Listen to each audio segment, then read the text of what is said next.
We is sitting in the car waiting to go, and a man comes out of the house what's got a funny hat on, what Grandad says is a baseball cap. What he is an American, and it's an American hat, and it's smart. I want a baseball cap, and you want one as well. And the man comes over, and he's old like Dad, but he don't shuffle and scratch and look confused. He walks proper like a soldier, and he stops without bumping into something what Dad can't do.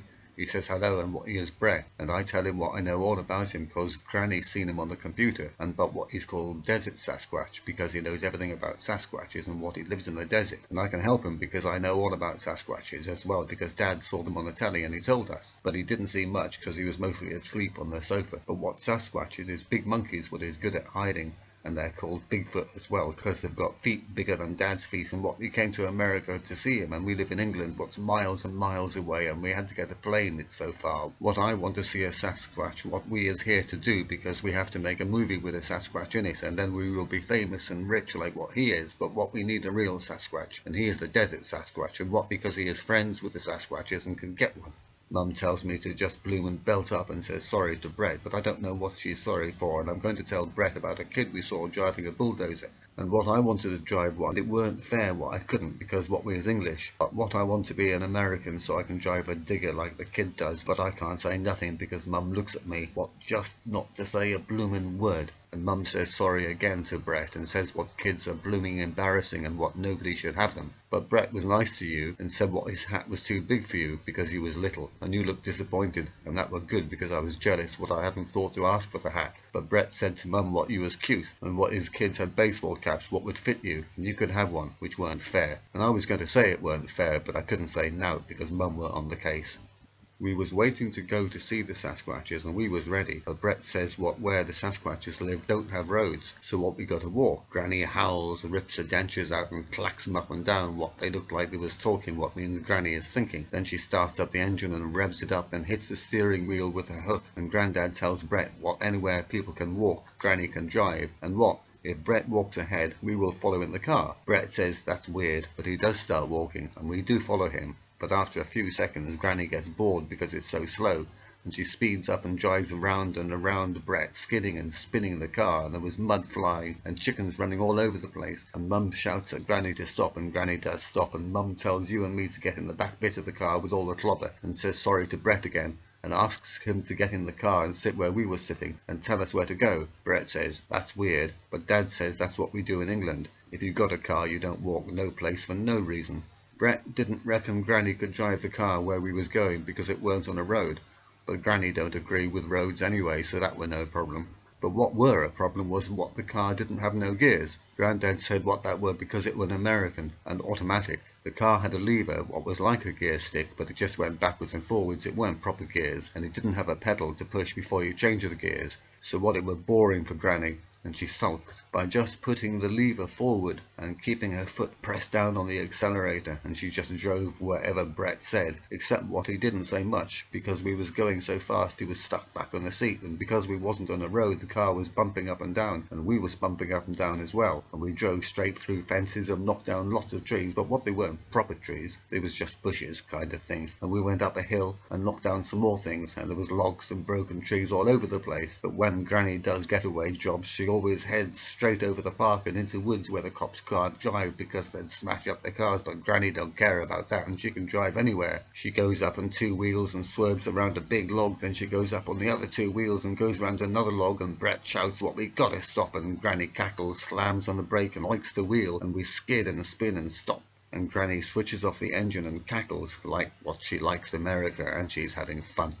Uncle Ted says what he can't walk what with his wooden leg, and Grandad wants a kick in the back of the car because what he wants to digest the meal what we had, and Granny wants to rebuild the engine and zap it up. So we leave them doing that and follow Brett what is walking ahead. We walk for ages and it's uphill, but walking uphill is harder than walking up steps, and to make it worse we got to carry cameras and lights and all kinds of stuff what we can make the movie, and they is proper cameras because what Granny nicked them from the BBC what Grandad said has good cameras, or they had these ones because now we got them. But they are heavy, and to make it worse it's hot and it's boring as well because there's nothing to look at except the rubbish little trees. We are knackered, and Dad says what we can't go on and gotta have a rest and some food and something to drink, and he was thinking about the meal what we just had and he fancied some more of that.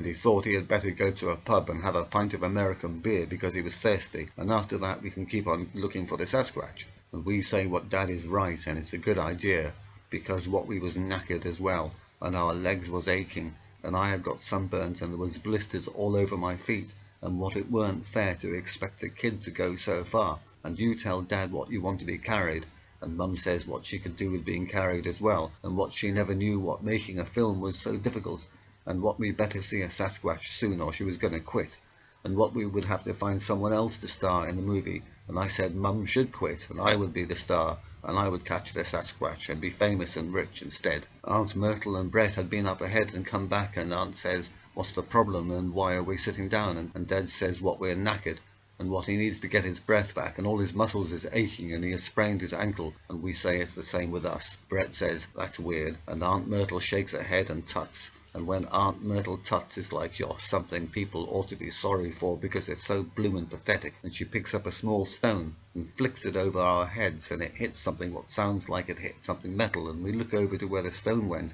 and what it was a car. And Granny's at the car and shouts what is Aunt Myrtle throwing stones for, and she slings a piston rod at us. Aunt Myrtle reaches up with her handbag and catches it and throws it back to Granny and tells her to calm down, and Uncle Ted looks out of the car and asks what the problem is, and Grandad looks out and says to stop making a racket, what he was just falling asleep and thinking about roast venison. And you say what's venison, but Mum says what it doesn't matter about what Grandad says and don't pay any attention, and Aunt Myrtle interrupts and says what the point is, what we have hardly walked anywhere, and we're knackered, so how is we going to walk for hours and hours to where the Sasquatch live? Dad says what we will set up the cameras and the lights and everything, and Mum can comb her hair and get ready to star in the movie, and Aunt Myrtle and Brett can go and get a Sasquatch and bring it back here, and then we can get it in the movie, and that would be easy and save time as well.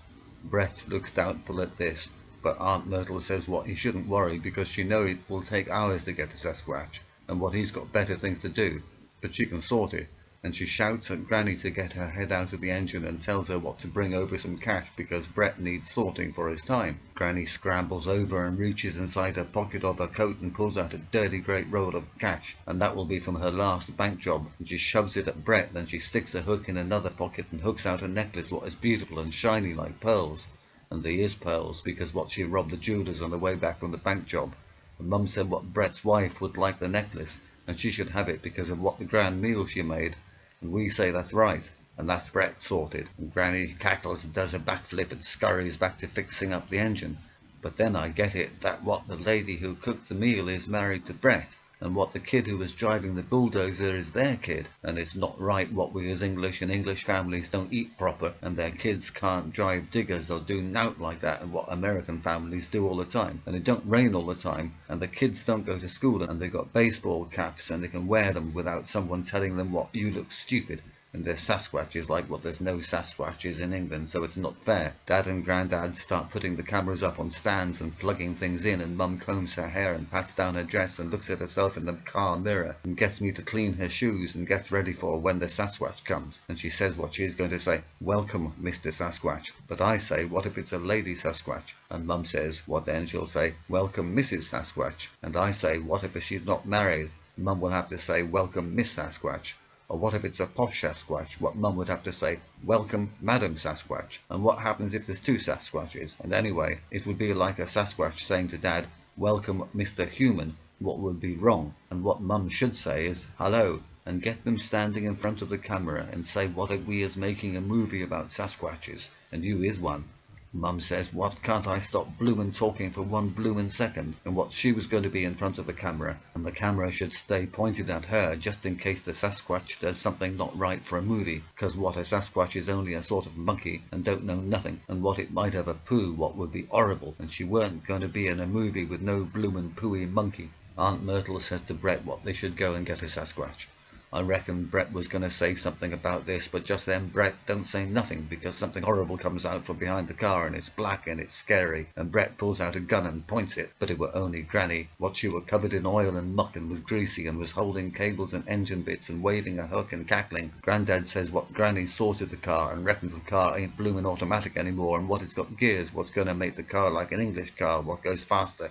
and what you can drive proper. Just then there's the sound of something hitting metal, and it's Auntie Myrtle what has hiked a pebble at the car, and her and Brett are walking away to get the Sasquatch, but what aunt turned around and slung the pebble, and I don't know what she does it for. It's like a habit. You pick up the pebble and say it's pretty, and I never heard of a pretty bit of stone, but you showed it and it were pretty. It were pretty like gold, but it weren't smooth like gold, it were lumpy like a stone, what made it sparkly as well, and it were right pretty. Dad said what it did look like gold, and only gold looks like gold, so what it is gold, and what we can sell it for loads, and what you was brilliant for finding it. And Mum looked at it and said what it was gold, and what you was her special gold hunter, and you looked right happy, and it weren't fair. But then a good thing happened. You showed it to Grandad, and he laughed and said what it wasn't proper gold, what was worth a fortune. It was just stuff what was called fool's gold, because what people find it and take it to the jewellers to sell it for loads of money, and the jeweller tells them what it was worth now, and he don't want it, and they can keep the stuff, and they can't sell it nowhere for nothing, and they feel like fools. Dad says that's right, he'd knowed all along really, because you can't find gold just lying around, you got to dig for it. And I was happy what the gold wasn't real gold, because what you were special. But Grandad said something to you what I couldn't hear, because Granny were banging and crashing stuff up in the engine. But you looked bloomin' happy at what Grandad said what was suspicious. But before I could find out anything, there was the sound of something what wasn't Granny, and we all shut up and listened. And it were like shouting and talking like what Mum and Dad does, and it came from behind some trees what were bushy and we couldn't see through. It weren't English and it weren't American, because what American is different from English, but what that don't matter.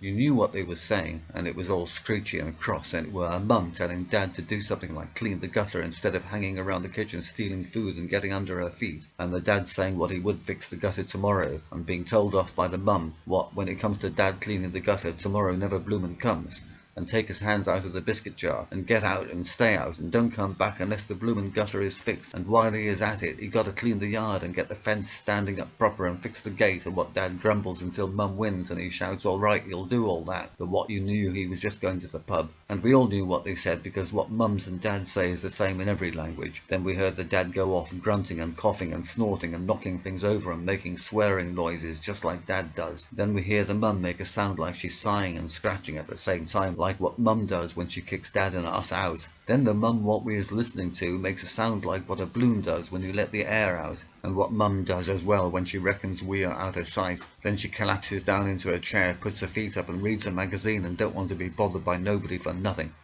And then she goes to sleep. And that's what the Mum we had been listening to did, because there was a bit of rustling and then it all went quiet.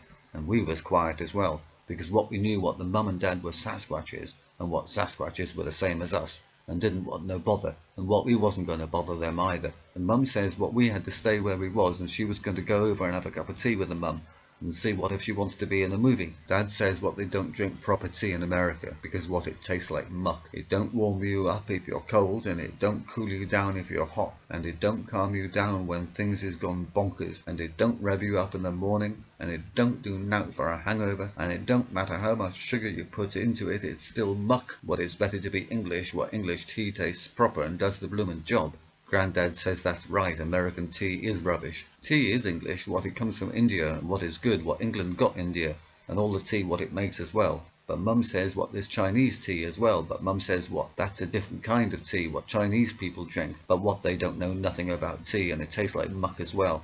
And Dad says that's right, because he had some once, and it was green, and it didn't have no sugar in it, and were rotten. Dad says what we need to ask Brett what kind of tea Sasquatch is like. But Brett and Aunt Myrtle have gone off to get a Sasquatch. What, they didn't have to, because there were Sasquatches here. But Mum says what the Mum don't need tea, she needs her feet rubbed. And I tell Mum what Sasquatches have big feet, so what she will have to rub a lot. Mum heads off towards the trees where the Mum Sasquatch is, and we hear somebody coming down the hill from the other side, and it's Brett. And Aunt Myrtle isn't with him, and Brett is looking around like he's looking for her, and looks at us to see if she is with us. And he sees Mum walking off, and I tell Brett what if he thinks he's lost Aunt Myrtle, don't worry, because Aunt Myrtle don't get lost nowhere, and what he don't have to bring a Sasquatch back no more because it's sorted. And I ask Brett what kind of tea Sasquatch is like, because Mum is going for tea with one, and can I have a baseball hat as well? Dad says sorry to Brett, and I don't know what everybody says sorry to everybody every time I speak, but Dad says what it's right what I said about Mum going for a cuppa with a Sasquatch, and we can hear Mum and the Sasquatch Mum screeching with laughter. And you know what they're doing, monkey imitations, showing what the dads are like stupid apes, what you got to control, and their kids are like monkeys on a good day, but mostly behave worse than anything that walks on two legs. Then there's a sound what means what Mum has found the bit on the foot what feels right good when Mum rubs it, and it's the same sound what Grandad and Aunt Myrtle make when Mum rubs their feet when they're knackered. But she don't rub me and Dad's feet, 'cause what she says we can rub our own bloomin' feet, what's not fair. Brett takes his baseball hat off and I think what he is going to give it to me, but he just scratches his head and says, "That's weird," and puts it back on again, and that were bloomin' disappointing, and what it deserves I sulk for a bit. But what it's stupid to sulk when nobody is looking, and nobody was looking, because what there was a big bang, and a bloomin' great stone what had been bung through the air hits the car, and everybody was looking at that, and then there was a growling, screeching sound, what were really scary, and that were just the start, because Granny had been thinking, and when Granny gets to thinking, bonkers things is all what you can expect.